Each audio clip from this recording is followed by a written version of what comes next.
ఈ వీడియోలో ఉన్న పాప చూడండి, ఆ చిన్న బిడ్డను ఎత్తుకొని రోడ్ల మీద తిరుగుతూ ఉంది. ఎవరైనా సహాయం చేస్తారేమో అని ఆ ఆగిన వెహికల్స్ దగ్గరికి వెళ్ళి సహాయం కొరకు ఎదురు చూస్తూ ఉంది.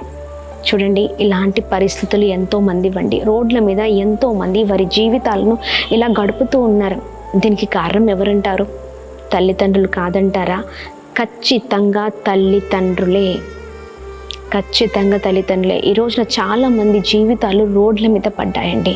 తల్లిదండ్రులైన వారు సరిగ్గా ఉంటే పిల్లల జీవితం ఇలా ఉండదు. తల్లిదండ్రులుగా బిడ్డల్ని నడిపించే విషయంలో, పోషించే విషయంలో, వాడిని చూసుకునే విషయంలో సరైన తల్లిదండ్రులుగా లేరా? జాగ్రత్త.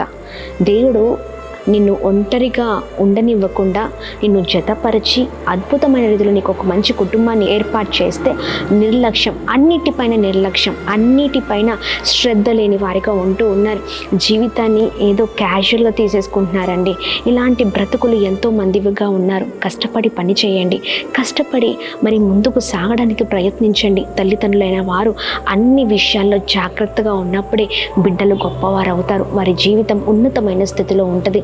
ఇలా ఎవరు కూడా రోడ్ల మీద లేకుండా అద్భుతమైన రీతిలో వారి జీవితాలను ఉన్నతంగా మరి చూడగలుగుతారు. చూడండి, ప్రాముఖ్యంగా మరి ప్రతి విషయంలో ఇలాంటి వారి కొరకు ప్రార్థన చేద్దామండి. ఎంతోమంది బాధ్యత లేకుండా, ఒకరిపైన ఒకరు ప్రేమ లేకుండా, మరి ఒకరిని ఒకరు విడిచి మరి తర్వాత బిడ్డల్ని వదిలిపెట్టి అనాథలుగా చేసే పరిస్థితులు ఎంతో మందిగా ఉన్నాయి.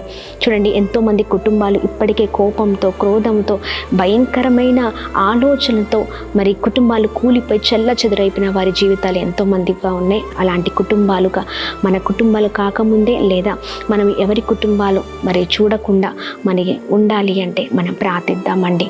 చక్కని ప్రార్థన అద్భుతమైన రీతిలో మనల్ని నడిపిస్తుంది.